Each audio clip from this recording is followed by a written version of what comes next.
In the original video, he claimed that the toothpaste helped the homeless man brush his teeth because, quote, he probably hasn't cleansed them since he became poor.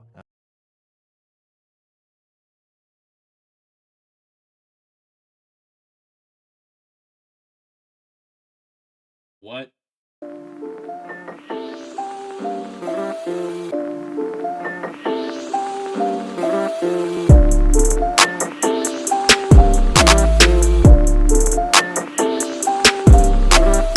How y'all doing, YouTube? How y'all feeling today? Today, we're going to be looking at these YouTubers lost everything in one video by Moon. What brought me into this video was actually the title itself. I kind of want to know what YouTubers lost everything.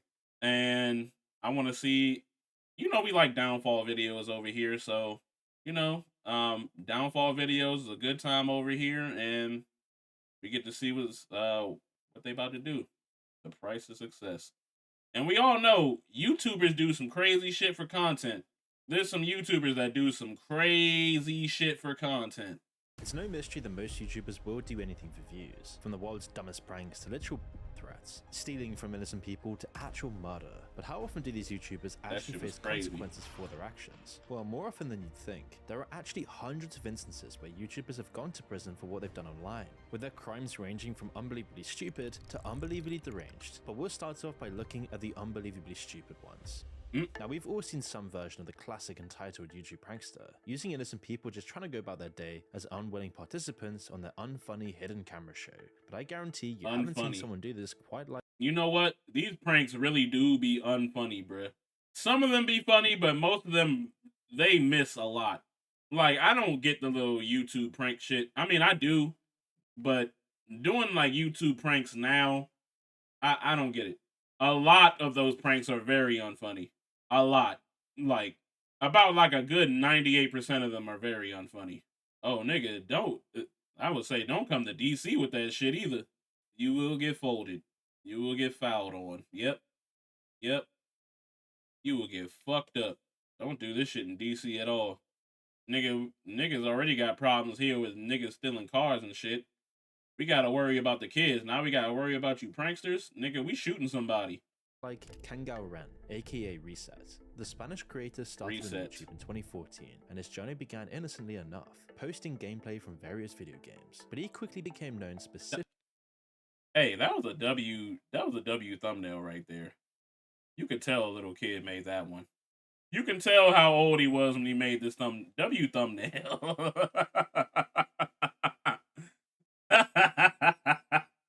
But he quickly became known specifically for his videos about the violent anime stealth action video game Yandere Simulator. However, over the course of the following years, Ren, like many other channels, had fully transitioned to creating content centered around reality challenges and pranks, made popular by leading creators such as Logan Paul and Mr. Beast. And this transition would mark the beginning of the end for Ren, because in 2017, just 3 years after he joined the platform, Ren posted a prank video that would change his life forever. The prank was simple enough: remove the cream from a pack of Oreos, replace the cream with toothpaste, and feed it to someone none the wiser, and film their reaction and watch the AdSense money roll in. And Ren— Oh no.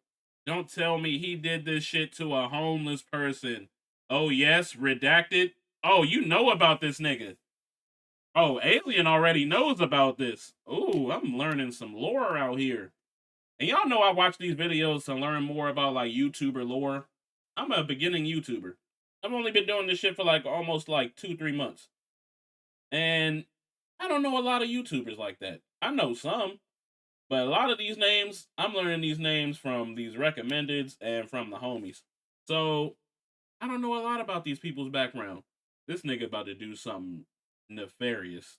He's definitely about to do something nefarious.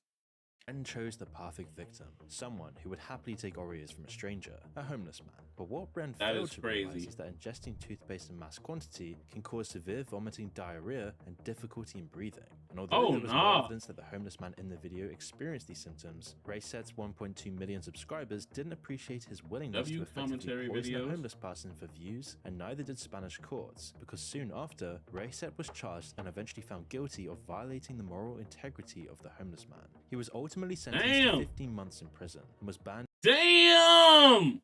Nah, they sent this nigga to prison. I lost faith in humanity, so I had— so I had to cut it out. W cutting it out. They say he was about to get banned from something. What, he got banned from YouTube? Because I know that nigga was sick as shit. Because you're not supposed to swallow toothpaste. Nigga, you eat toothpaste like a bunch of toothpaste. And you know, them Oreos come with like at least like 6-8 cookies. So that's like 6 to 8 cookies with like filled with like toothpaste. It's not like mint. You can eat mint and be fine. It's toothpaste that you can't eat and be fine. I mean, you could swallow toothpaste, just not in like large quantities. And fucking 6 cookies of toothpaste Oreo is a large quantity. That's a lot of fucking toothpaste, bruh. And entirely from YouTube for 5 years, and throughout the W entire banned from process, YouTube. Ren really showed very little remorse. He argued that it was just a joke, and even directly accused the prosecutor of being too serious what's good, to Caution? understand the joke. Another defense claimed it was all part of a show and that people enjoy what is morbid. In the original video, he claimed that the toothpaste helped the homeless man brush his teeth because, quote, he probably hasn't cleansed them since he became poor.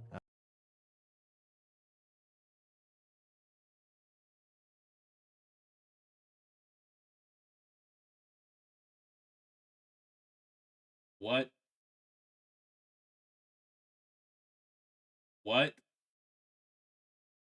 What?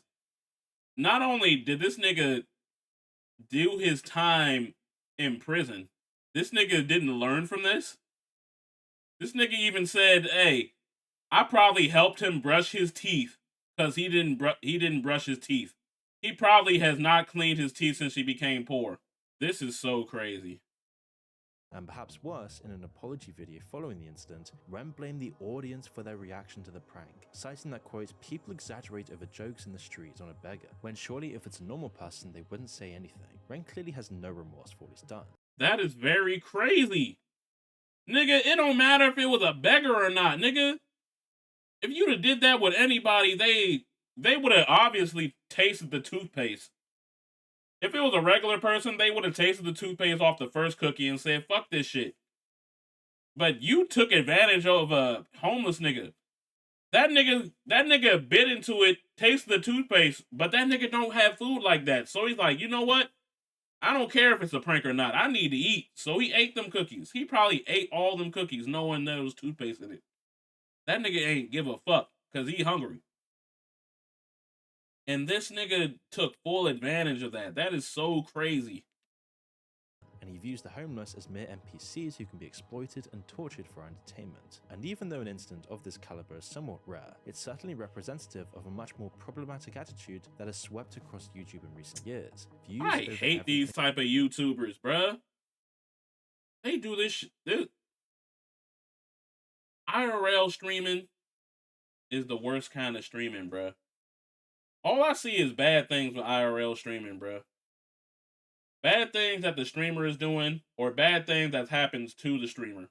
And I'm like, you might as well just stream from home, bruh. These IRL streams, they are not funny. They are not entertaining. I only seen like one IRL stream, like when I caught this stream, and that was Drojo.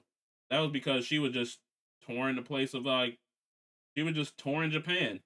And it was fun. Is he eating in front of the homeless? He is. I blame YouTube. I don't blame YouTube because that's a platform to like make anything like with videos and shit. I blame the YouTubers for actually starting this shit. Like, why would you play in a homeless man's face like that? In any given moment, that could be you. That could easily be you, nigga. Nigga, if the economy crashes right now, that would definitely be your dumb ass in the street right now, begging for fucking Oreos. You wouldn't want no one to put toothpaste in your fucking Oreos, nigga. Bitch ass niggas, man. The truth is that YouTube rewards those who are willing to toe across the line, and has consistently done so for years. So it's really no wonder that creators like Ren are willing to disregard it altogether. But Ren wasn't the first, and he won't be the last. In fact, he isn't even the only high-profile YouTuber to purposely poison someone under the guise of a prank. But before we continue, I want to tell you about our video sponsor, Raycon. Oh no! Not the ads! Because the depth and clarity of songs I can't be a reaction streamer with ads! When you're listening to music, you can use their balanced sound profile. There we go. In 2020, Indonesian YouTuber Ferdian Palika was arrested for something similar, distributing rotten garbage and expired food to struggling transgender women pretending to be AIDS. And Bruh, I knew this video was gonna be crazy when the first thing they brought was giving the homeless man them toothpaste Oreos.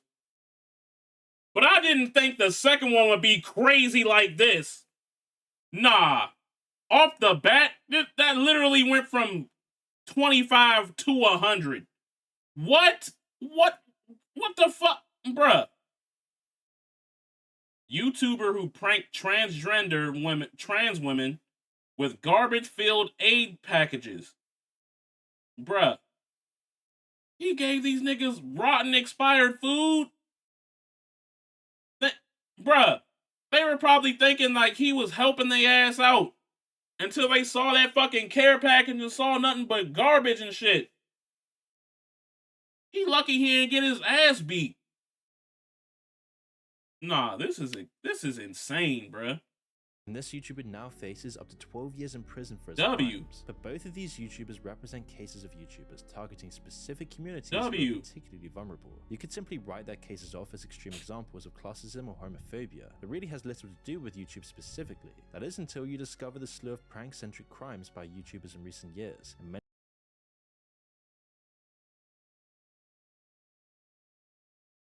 Bruh. You know what? I can kind of see how you can blame YouTube.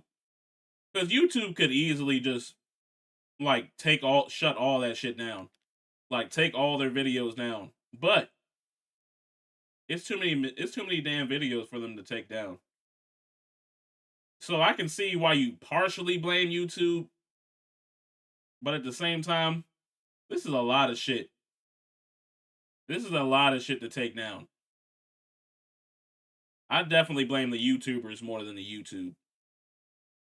These YouTubers are fucking garbage. Many of them don't discriminate as to who they victimize for profit. Take the Stokes twins, for example. Two brothers with over 25 million subscribers on YouTube and counting, with the world at their fingertips. But in 2019...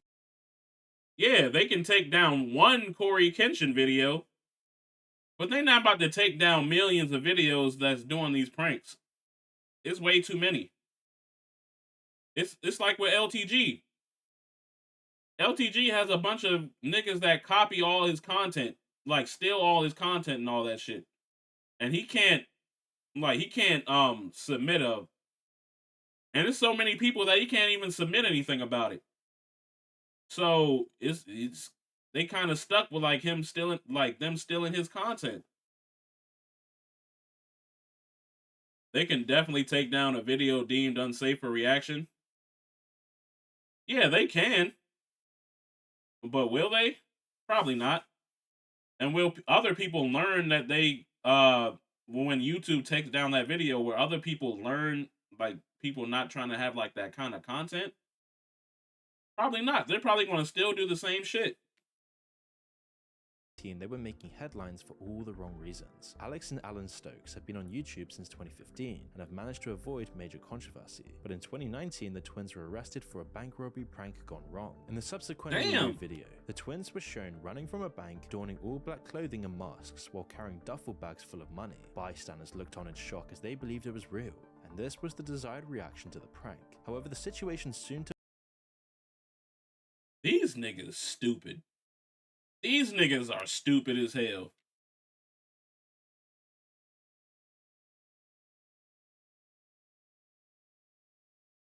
If Matt Pat did it, it would get cut. I mean, they did ban that video. They banned that nigga for 5 years. What more do you want them to do? They can't just ban everybody. They banned that specific person that did that for 5 years. I wouldn't be mad if they got shot. That's crazy, but this is very stupid, bruh. They probably thought they stole money from the bank for real. Took a turn for the dangerous. After they had finished running past the public, they had booked an Uber to be their fake getaway vehicle. The Uber driver was planned to be yet another NPC to get a reaction from for the video. However, the Uber driver, terrified of the consequences for assisting a bank robbery, refused to drive the twins to their destination. But it was already too late. The public had already phoned the police, and the police, unaware that this was a prank, arrested the twins and drew their weapons on the innocent driver, who they believed to be an accomplice. And what makes this even worse is that it was actually the... Not only did they get arrested, they got the Uber driver arrested too? Nah, bruh. Nah, bruh. If I got... Bruh, he didn't even drive them nowhere. How you arrest the Uber driver? That nigga was just doing his job. And he didn't even do the job. Police be arresting everybody, bruh. The brothers pulled this prank twice in the same day on October 15th, choosing to film the second of the two videos at the University of California after already having been questioned and released by police elsewhere in Orange County earlier that day. If I got arrested too, I'm whipping your ass and holding. Facts. Nigga, you got to. You got no choice but to whip their ass and holding. They need to get out of... Not you got an ad for Oreo. That's crazy. Not only did they do this once, they did it twice on the same day. Twice the same day. After being released. These niggas deserve jail, nigga. The second time the twins had pulled this prank to film their video. The first time, police let them off with a warning. They later pled guilty to the charges of false imprisonment and false reporting of an emergency, and were given 1 year probation, 160 hours of community service, and were required to pay restitution. When the brothers from Irvine, who gained millions of YouTube followers by making prank videos, could end up in prison.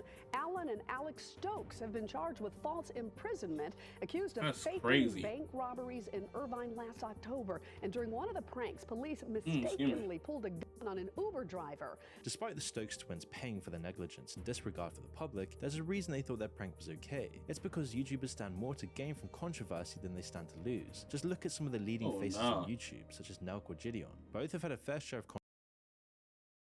You know what's crazy? You do make it on this platform being in more controversy than not.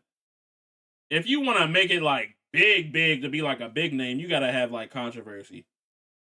But there's other YouTubers that's actually just eating, being like regular good niggas. Like Patrick, like Moon.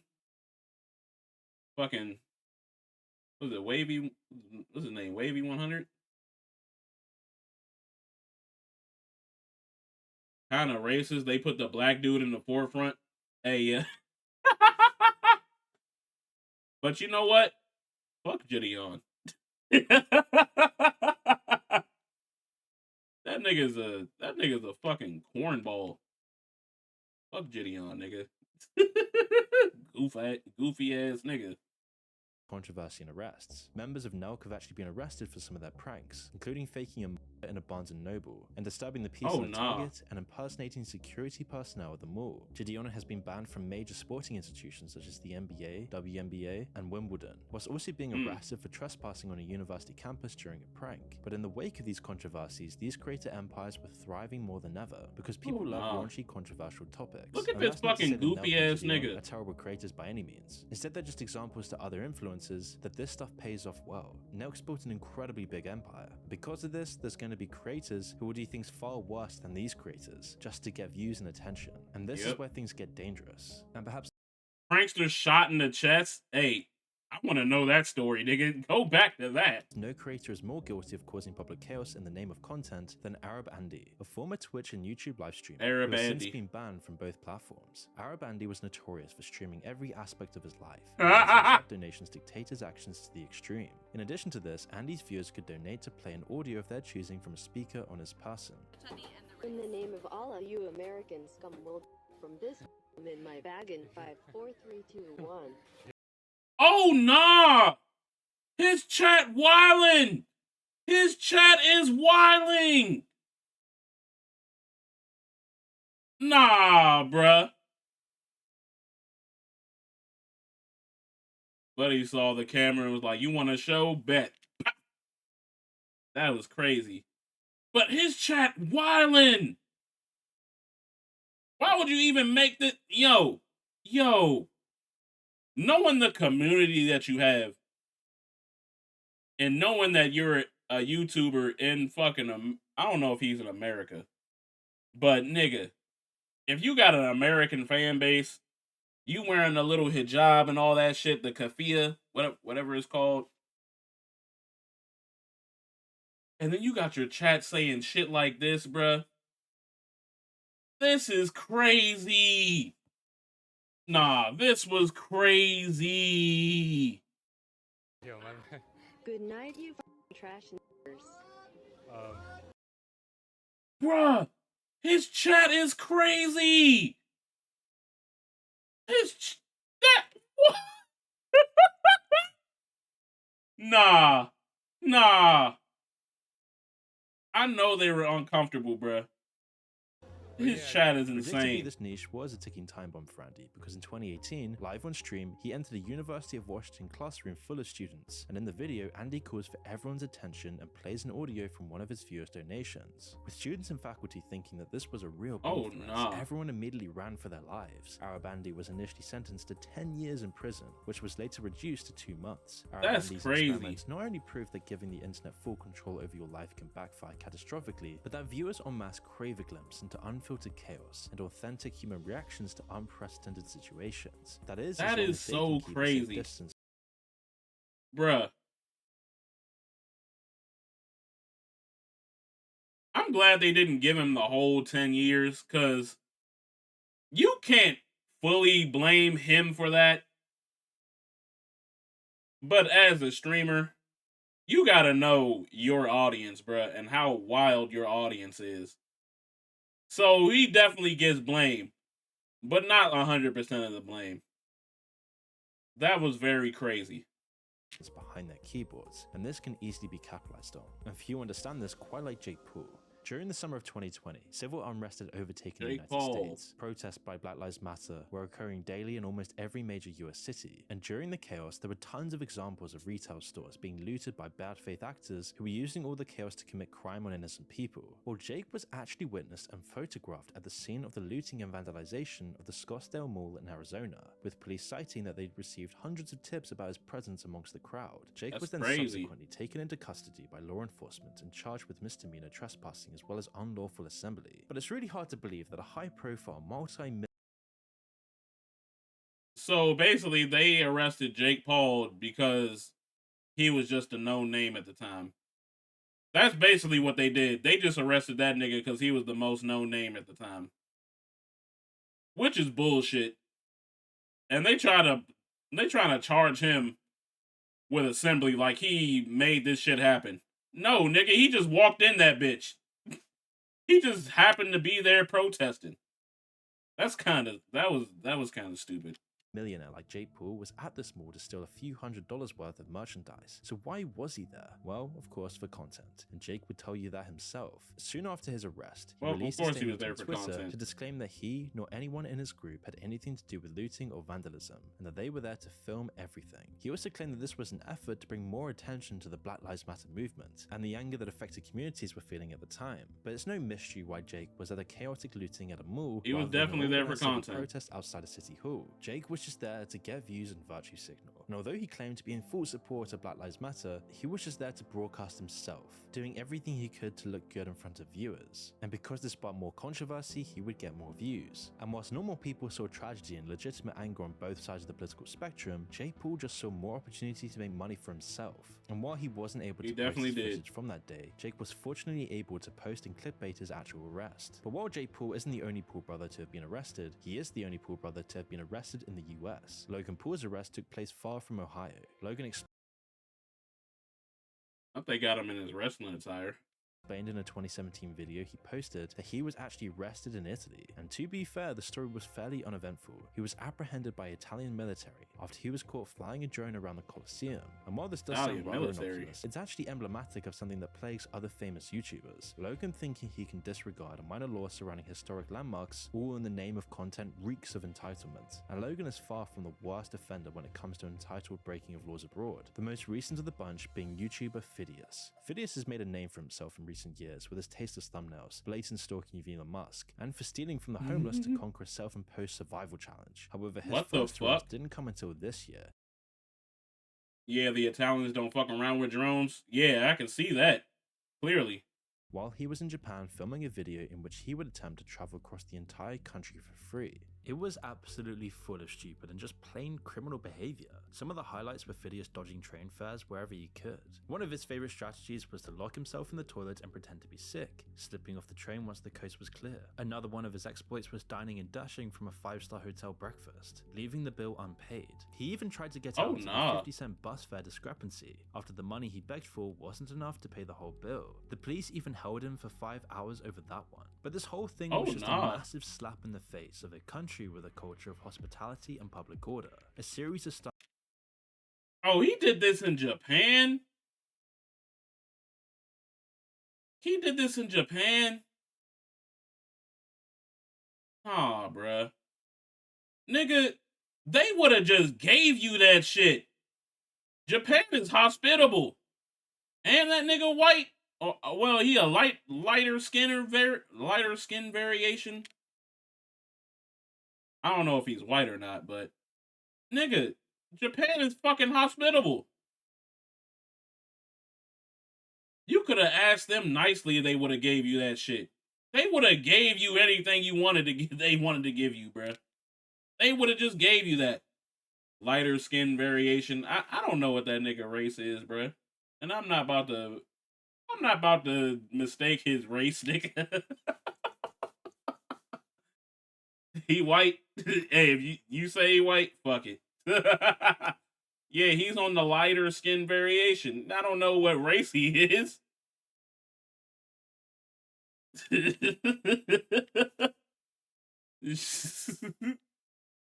But come on, man. You shouldn't be doing this in fucking Japan. I understand if you did this in America, because fuck these corporations. But if you do this in Japan, that's kind of foul. Stunts that only showed how he could abuse people's trust and goodwill. Phidias might have seen Japan as an easy target because they just aren't used to dealing with people like him. See, look at the nose, bruh. I can't say this is a fully white man, bruh. So I'ma just say he's a lighter skinned. He's not gonna be a nigga, but he's a lighter skinned person. Hey, what's good, Posse? How you feeling, bruh? How y'all feeling? Paper bag test. I mean, yeah, he passed the paper bag test. So I wouldn't call him white, though. He white on the Family Guy scale. This nigga. Welcome. King Kelp, thank you for the follow. I appreciate you, man. Thank you so much. I don't know how to turn my alerts off. I really don't. I thought I knew how to turn them off. Maybe I gotta ask Struggle how to fully turn them off next time. Maybe it'll work next time. One of the strangest aspects of the video is that it's relatively easy to travel for free in Japan because of the trusting culture that Phidias was taking advantage of. Hitchhiking in the country is much safer and easier than tons of other places, meaning... That's crazy. You could actually hitchhike and still be alive. You can hitchhike in Japan and still be alive. Nigga, you hitchhike in America, they ain't gonna find your body for like 3 years. Ain't no one gonna know what happened to you till they did an autopsy. And that's like 5 years down the road. You do that in Japan, you safe. Just build a scene labeled reaction without adding the alerts to be visual. Yeah, you'd still hear him though, wouldn't you? Okay, maybe I gotta do that next time. Let me do that. All of his stunts were purely for the cameras and the attention. Ice Poseidon is probably the most well known for these kinds of streams. They're gonna rob you? Yeah, anywhere else they would rob you. In Japan, you safe. One of his most recent stunts backfired when Australian police briefly arrested him and fellow YouTube prankster Sam Pepper in late 2023, after the duo had the bright idea of hiring caught online as a victim Ice for one Poseidon. of their so-called social experiments, where they got her to agree to do her work while they filmed it, leaving out the fact that they were going to be streaming it. Oh, this is the shit that happened on Kick, wasn't it? That got Ice Poseidon in trouble on Kick. They was about to film this girl do her job, which is crazy. you gotta let them know that you're about to film them. Like, clearly gotta let them know. I didn't see this. I knew about the controversy, but I didn't see it. I did not see the video. Live on Kick, and as the encounter unfolded, the two sat in the next room over as the views kept rolling in. But when the woman became aware of the scheme, it got messy. The third person who was doing the act tried to stop her from leaving. When she could finally get out, Australian police arrested both Sam and Ice Poseidon, but strangely let them go after a few hours. It was a cruel and shameful act, but apparently the police must have seen it in a different way. And our next YouTuber takes this to a whole other level. You see, Bait Alaska is a Bruh, they running through these YouTubers. How many YouTubers did we go through already? We gotta be on like the 15th one. Special breed of in-real-life streamer who's focused on creating the most toxic community possible. A typical Bait Alaska stream might consist of him walking around the streets of America, waving his phone in people's faces and trying to provoke them into a confrontation. Meanwhile, his viewers can donate and have whatever they want played on a speaker. Inevitably, most of it is hate speech or racist chants. To this, Bait Alaska reacts with fiend disappointment and embarrassment. He's playing the straight man to his more extreme audience, while still being part of the in crowd. Eventually he will find someone who won't leave once the racism starts, and that's when he doubles down, with the whole thing often ending with pepper spray, but not just from his victims. Baked was actually arrested in early 2022 and given a 30-day sentence for pepper spraying a bar employee in Arizona. But this wasn't his only crime. Bait Alaska is both promoting and profiting from the phenomenon of the online echo chamber. His streams around his persona implicitly encourage the abuse and the escalation, and the more incentivized towards donating edgy language his audience are, the more he gets paid. Before finding his own crowd of wannabe clan members, Baked worked for BuzzFeed in their social media department. It was there he learned how to make money and gain attention. But when he started shifting more to the right, he eventually lost his job. And it's hard to tell how serious Bait Alaska really is, because a modern technique by extremist groups is to shroud their beliefs in layers of irony and sarcasm, which makes it more palatable for new audiences and gives them an easy excuse. He could even be apathetic to all of it, pretending to be a far-right extremist so that he can extract wealth and exploit this echo chamber of viewers. He even seemed to have a change of heart at one point. In a 2019 article, he told the Daily Dot that he was brainwashed and that he felt like he was part of a cult. You was brainwashed. You was brainwashed. Nigga, you know damn well you wasn't brainwashed. You knew damn well what the fuck you was doing. You was using them niggas for money. You knew damn well what you was doing. You was promoting all this hate speech and all this shit. You knew exactly what the fuck you was doing. Don't come back and tell niggas you was out here being brainwashed. Nigga, one thing I hate is when niggas make decisions and then don't stand on that shit. Nigga, stand on business. Stand 10 toes down. Tell these niggas you a piece of shit. That's why I hate these niggas that be like, oh, I wasn't in my right state of mind. I must have had I was depressed that day. Man, shut that shit up, nigga. Own that shit. You did it, nigga. Own that shit. That's my thing. Just own it. And this was in response to the tragic New Zealand shooting carried out by an alt-right extremist. However, his reformation didn't last long, and as time went on, it got harder to believe that he was just playing a character. His participation in the January 6th riots didn't get him any points either. Instead, oh, he was streaming that shit? That nigga was streaming the fucking January 6th shit? I hope this nigga's in jail.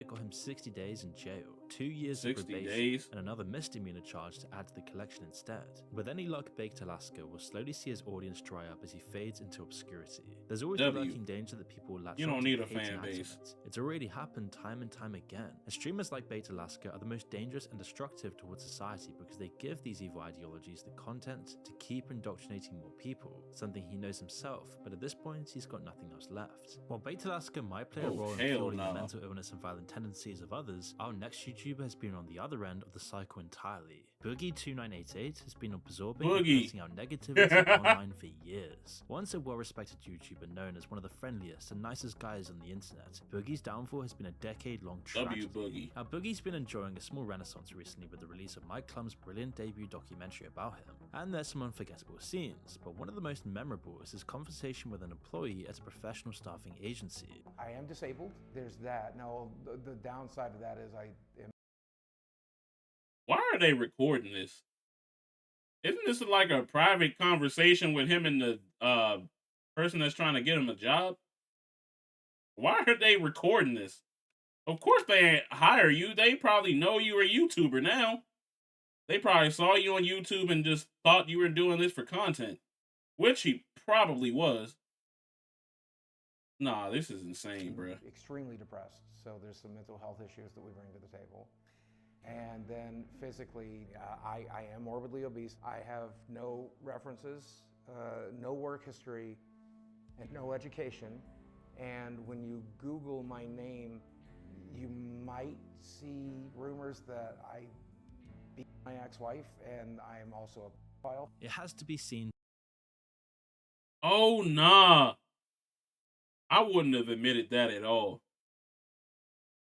I wouldn't even have told her to Google me. Nah, don't Google me at all.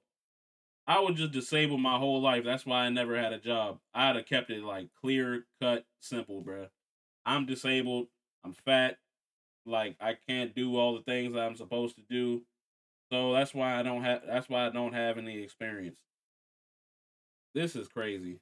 Nigga, I would never even let my job know I stream. I would never. I don't even tell nobody at work that what I do. Fuck no.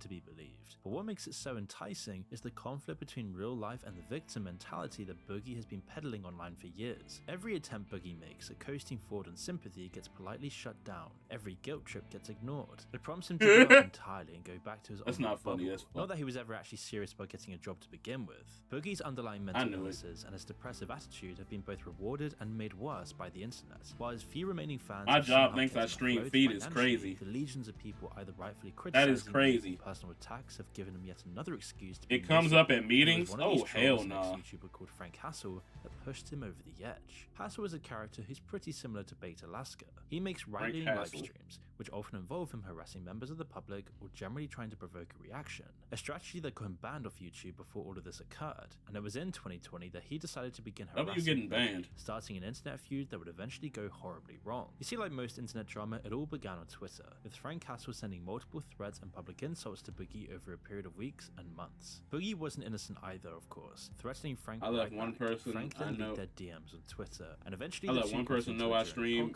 Frank said that he would and go that to nigga Boogie's turned house it and make him cry. into a Boogie said he weird. would hurt him if he showed up, which he immediately Damn. tried to backpedal on. Then the day came when Frank tweeted that he was in Boogie's hometown. That's why you don't tell nobody. And rightfully so, ranting all night on Twitter and suspecting everyone who came to his door of being Frank. On another podcast soon after, Boogie told Frank that he would f***ing end him if he ever came to his house. And you know what? Boogie not wrong. Nigga, you come to my house, you getting clapped up too. Like, what you talking about? Boogie not wrong for that.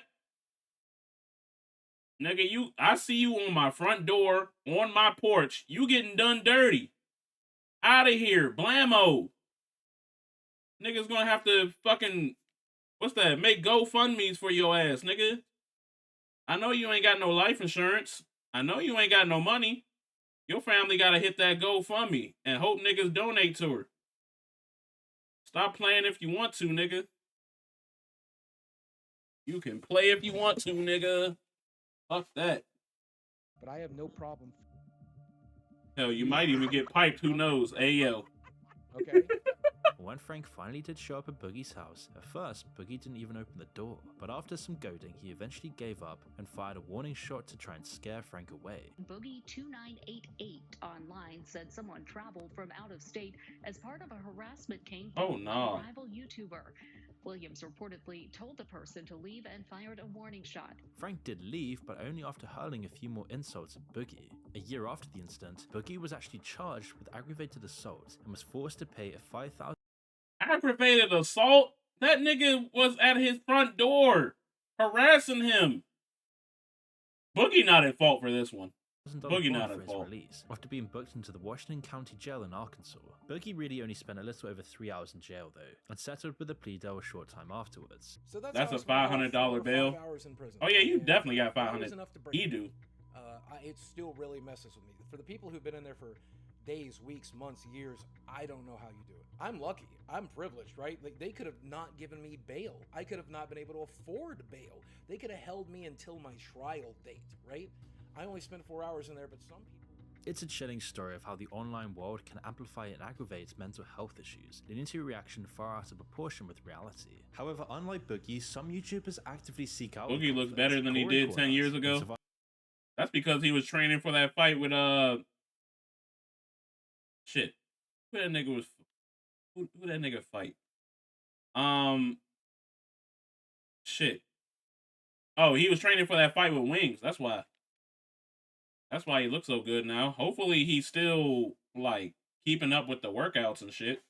You don't gotta do it every day, but like do them every once in a while to stay a little bit healthy. Were two people who decided to take matters into their own hands, and their mistake was posting it all on YouTube. You see, the couple began plotting Never their post revenge. nothing on After YouTube. just within a week of moving into their new home, their car was broken into twice. So the plan was simple. They'd just leave an unlocked bike in their front yard and beat whoever tried to steal it with a metal baseball bat. When the police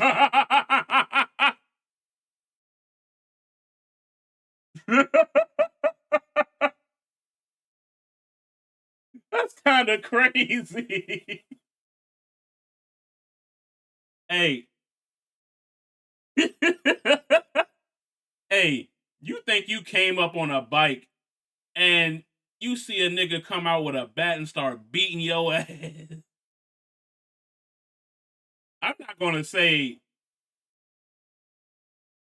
that they right for doing that, but I'm also not going to say that they're wrong for doing that. I would be pissed too if I called the police and they didn't do anything. I'm definitely taking matters into my own hands. Slide content.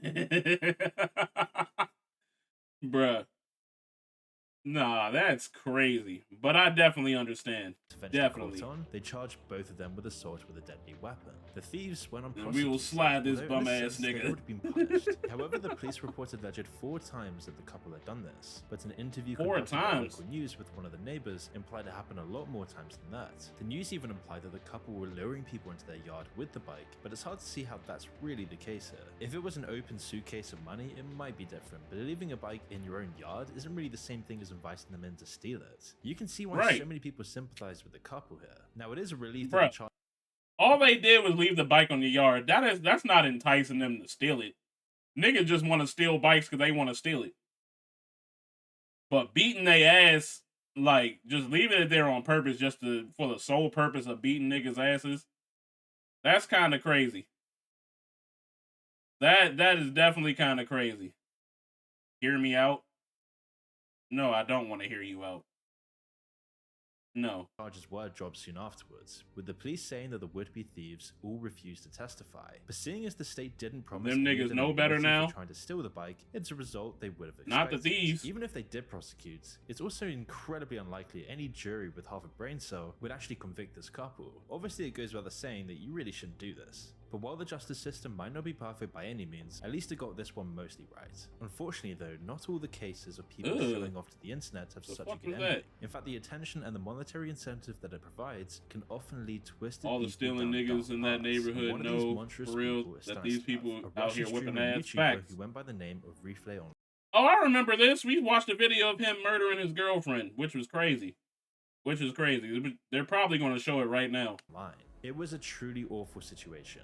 Stanislav lived in an apartment north of Moscow with his girlfriend, where he would stream their lives to a growing audience, and he was truly depraved. Lots of the streams were something you might expect from the deepest recesses of the dark web, not YouTube or Twitch. Stanislav abused his girlfriend over a long period, often acting out the sick wishes of people who would pay him for the.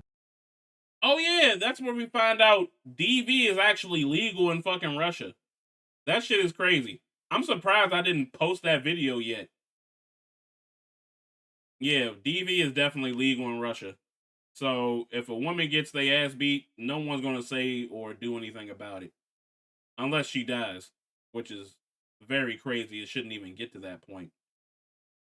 You should always keep your hands to yourself. Always keep your hands to yourself. The privilege online. He is alleged to have covered her in pepper spray and to have beaten her with objects in his own hands. This was along with drinking large amounts of alcohol and doing other incredibly dangerous stunts. But then the tragic day came. Stanislav had already beaten his girlfriend throughout the day, but then he locked her outside in the freezing cold for 15 minutes because of a viewer donation. This was all too much for her to take. She Oh, passed nah. away at some point in the stream, and when Stanislav failed to revive her after dragging her back to the house, law enforcement was called and he was promptly arrested. At first, it was thought that she had died from hypothermia, but later reports showed that she might have suffered injuries from blows to the head, nearly certainly a result of Stanislav's cruelty. Stanislav was then sentenced to only 6 years for manslaughter, far too short a time for taking someone's actual life. That is very crazy. Another injustice on top of this is that the people who encouraged the abuse and paid money to see it happen have all gotten away scot-free. They really paid money for this nigga to beat her ass like that? Nah, his viewers are sick. His viewers are sick. And I hope they all see hell, bruh. Anyone that donated this to this nigga to beat her ass like that, I hope they go to hell. I wish nothing but the worst for them niggas. That's fucking crazy. But as we've seen with Stanislav, the internet can become a source of motivation for people with twisted minds. But in the early days of the internet, it wasn't like this at all. It was a more innocent time, where even the biggest YouTubers spoke to their relatively small audiences through 360p camcorders. But even back then, there was darkness lurking right under the surface. Trey Eric Seltzer, known as Mr. Anime Online, was one of these YouTubers. He definitely looked like a school shooter. My bad. My bad. Let me go back to the video. Sorry. If you saw one of his old videos, you probably wouldn't be able to tell anything was wrong. He made a name for himself in the community all the way back in 2006, posting anime reviews and classic other YouTube skits. Over the course of his channel, he gained over 1 million views, a huge achievement for such an early period in YouTube history. I ain't going to the YouTube video, nope. Taking a darker turn, the anime videos started to dry up as Trey started making more and more videos about one of his obsessions, firearms. However, behind the scenes, Trey was drinking heavily as well, and became enamored with previous school shootings. Seltzer would actually confess later on that he had begun shooting his guns into random buildings, starting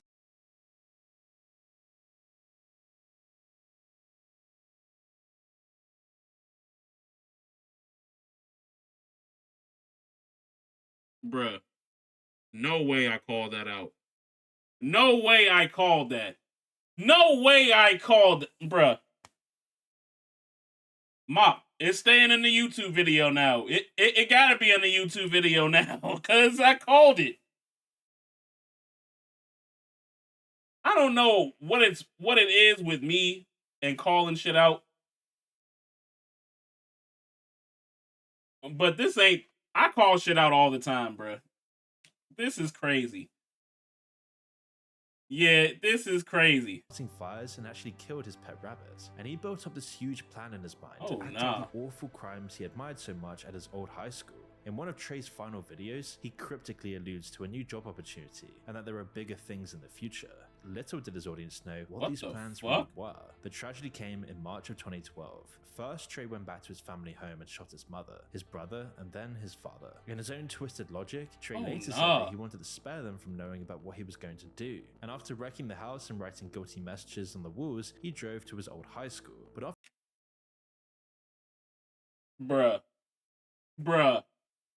Bruh. Do we even need to watch the rest of this to know what happened? Do we even need to watch the rest of it, bruh? This is so crazy. This nigga is so crazy. After sitting in the parking lot for a few hours, he decided to cut his plan short and drove to a friend's house instead. And it was there the police arrested him and uncovered the extent of his crimes. It's unknown whether Trey decided to stop his plan altogether or just got caught before he could bring himself to carry it out. But Trey was obviously a disturbed individual who went down an incredibly dark path. The cocktail of substance abuse, mental health issues, narcissism, and isolation caused him to do the unthinkable. Eventually, he would be sentenced to life in prison without parole, where he is to this day. Now, some of the crimes and criminals we've discussed today are truly awful. In some of the cases, it was coincidental that the perpetrator was a YouTuber, but in others, it played a huge role in their offenses and their crimes. The chase for vanity, and doing anything they can for views. But in every case, it's important not to glorify the people behind the crimes, but to take their stories as a warning. Otherwise, we could indirectly contribute to the next tragedy to unfold. W video? I fucked with the video. Alright, YouTube. Y'all be safe. And if you like this video, please like, comment, and subscribe at the bottom. And I will see you next time. Peace.